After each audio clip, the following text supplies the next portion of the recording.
Andrew was never easy to catch up with because his main goal in life was to get back into a serious relationship. For the first time in my life, I had met a man that 100% embodied the women in my family's obsession with being with someone. I met him after he was left by his partner of 7 years.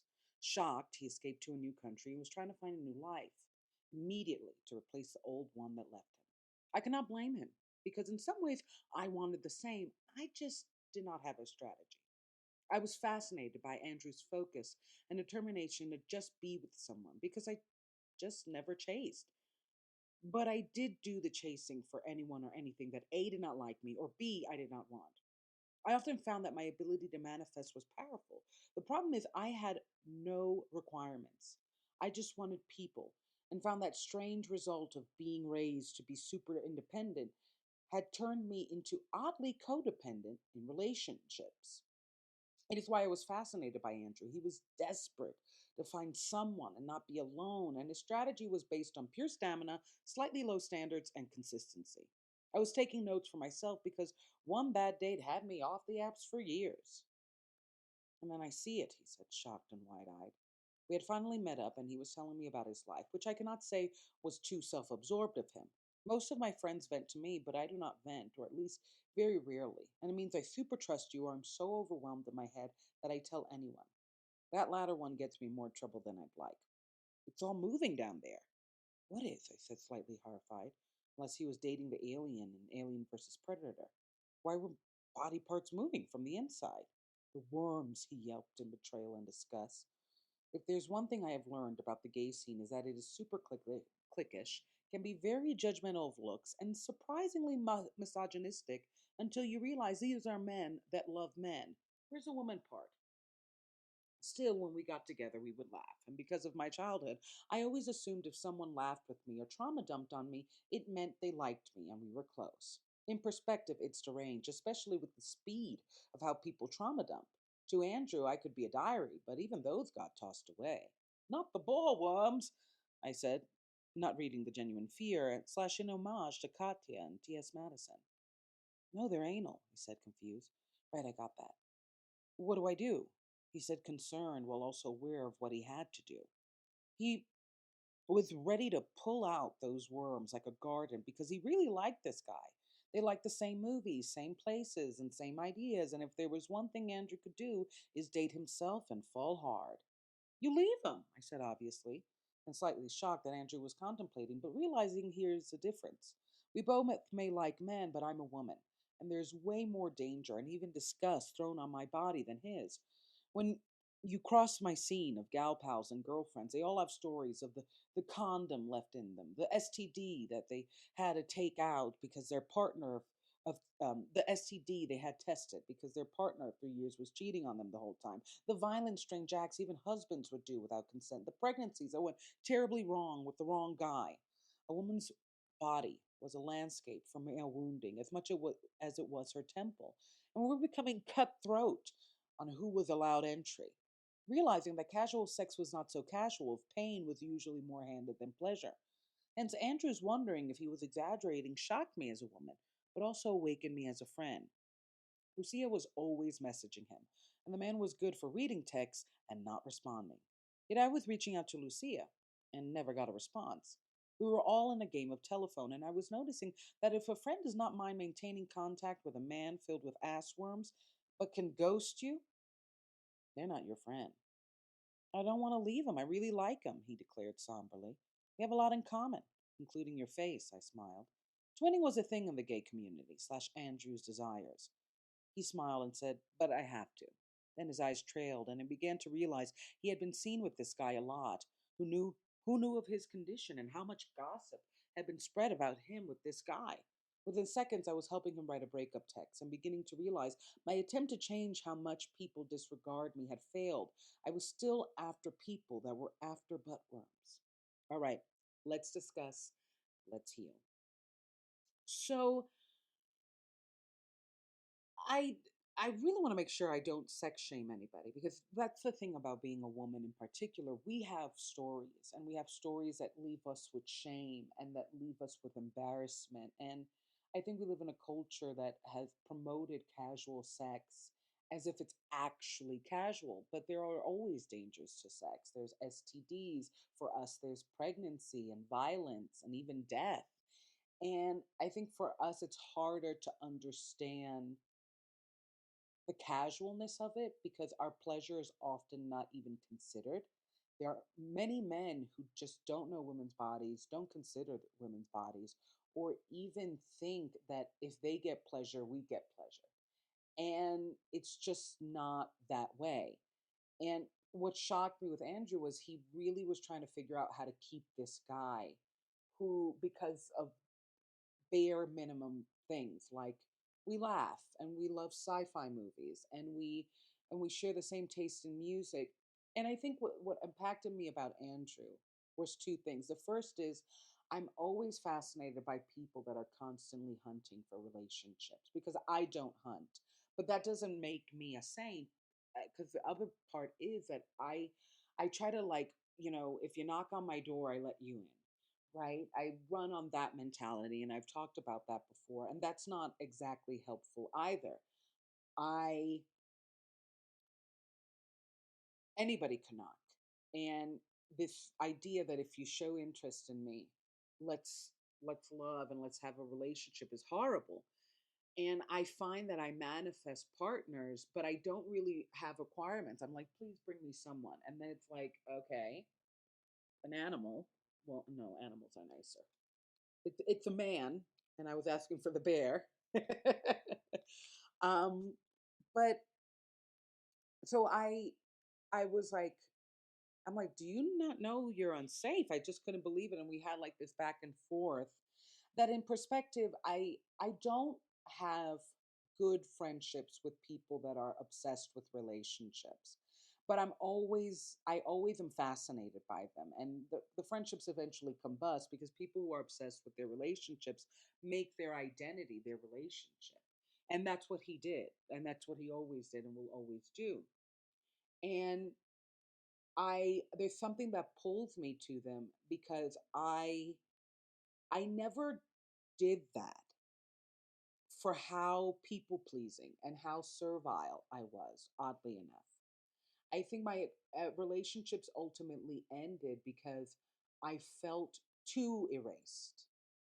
It's almost like I have so much to give to someone, and I can last giving them all of me or so much of me. And then there comes this point, this existential crisis that it could take years to get to, where I realize I'm kind of a little empty. I'm not getting anything from this.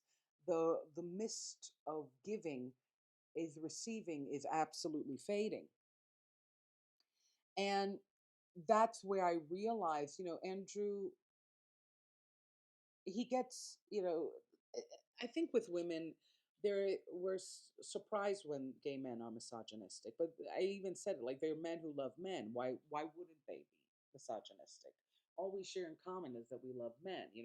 They're it's not a big enough glue to not realize that somebody can still be prejudiced against you, even your own family. If you see with Daddy Recovery, my dad, like, they could have prejudices against you. Anybody can.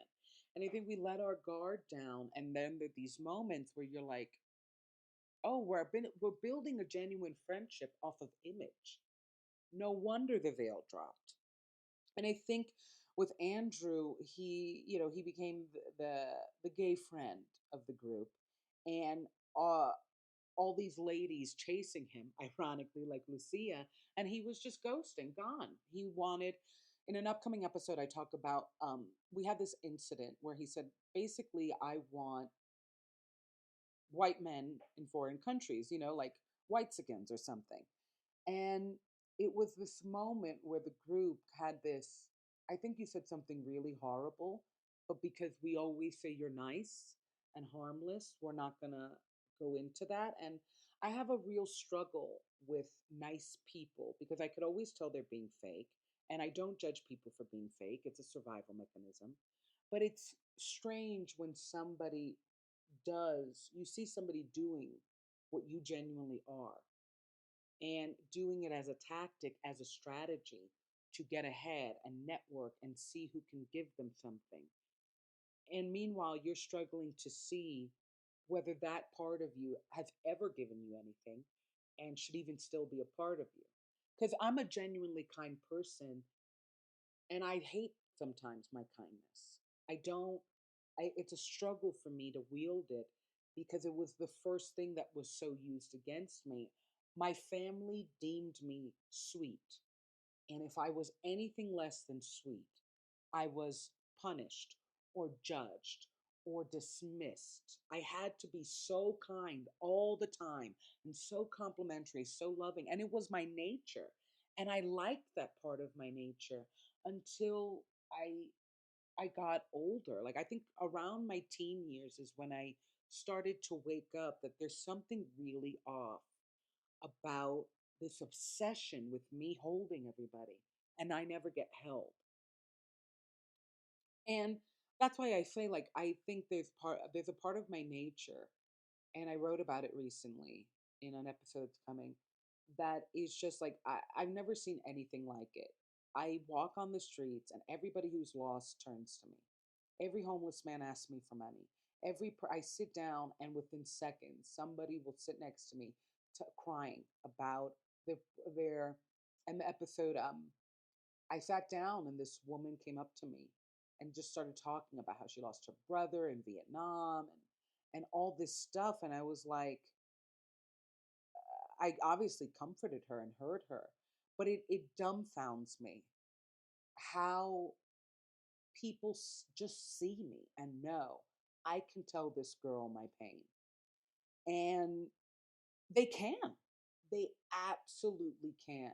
And I think my journey is trying to figure out if that's good, if that's bad, particularly because for a while I became Andrew's diary, his log on his dates and his existentialism. And then when he found a partner, he was out.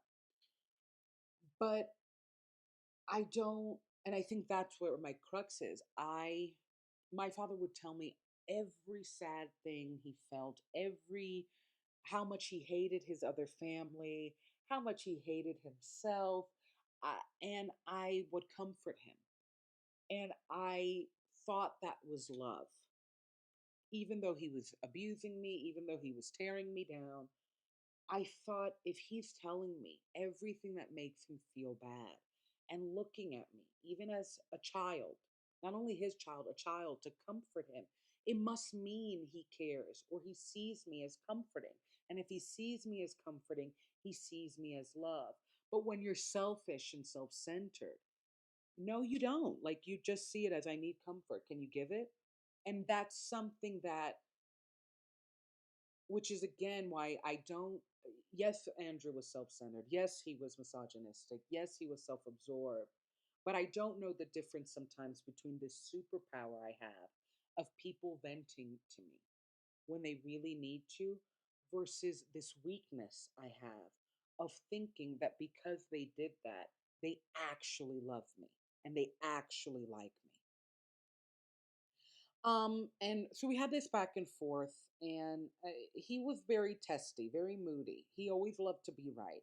Ultimately, he concludes he has to leave this person. I help him write a nice text, breakup DM. And as we were, obviously when you're doing that, you erase it 20 times. But it hit me, this is a person who can't write back to me. And here we are trying to hold care, tenderness towards the heart of a man who has butt worms and doesn't say it and is just going around starting relationships. Because I think the worms were old. Um, ah, I'm so sorry. It's not funny because, things happen. I think we shouldn't shame people. I laugh at us. This, I don't know if this happens to you, but sometimes I look at me and in perspective, I held way too much respect and care for people that were treating me for dumb or treating me badly or just it didn't even matter. Like why was I it wasn't that serious for how serious I was being. And I always laugh at it because there's just something so ridiculous to humanity. You hear this person betrayed you with a very serious STD. You don't want that. And we were like erasing, rewriting, talking out loud about what we should say. And meanwhile, ultimately, it was like four sentences, not even four DM sentences. So, they're really small. And I think it hit me. I'm I'm giving way too much importance and love to just anyone. And that's why I try to handle with care what I'm saying to everybody, including myself, because I don't want to come off like this crazy stalker or this person, but I am somebody who takes things deeply. And I think I take things deeply because, like I said, I was raised so independent that there was this part of me that when I approached school or I approached jobs or I approached this life, I was looking for a family. I look in my friends for a family. And my mother did that. Like her friends are her sisters. And I haven't had the same luck of finding my sisters, right? So I really go in, if I like you and I think you like me or I see you have interest in me, I I'm going for deep connections. But my assessment of deep connections is off because people trauma dump anywhere, anytime, o'clock. And that to me is like, oh, you're giving me your pain. You must be giving me your heart. And I think with Andrew, for a while, I thought we're being friends. And I, that was a moment in my head where this is somebody who's handling with a lot of care somebody who didn't handle him. And you have to notice that. You have to notice who the people you're caring about are caring about. Because if it's not you, they don't care about you. And that's it. It really is that black and white. And I say that because my father, one of his manipulation tactics was I really hate my other family, but I buy them everything and I network for them. And he didn't do that for me. So I felt like here he is telling me I hate these people and I feel confined with how I have to work with for them. Because I really think ultimately my father's dream life was two things. I think he obviously wanted to stay with my mom, but I think there was a part of him that really wished he never had kids and even never had married. Like, I wish I could have stayed a hoe, snorted half the world, and become this supermassive lawyer. Like, he got so confined to really serious things at a young age, like family, like having kids, like having to work for those kids, that all that was dark about him, he just dumped on children, his children, particularly me. And acknowledging that he didn't want those things that he had would make him look bad. But what he did to those things that he had made him look worse.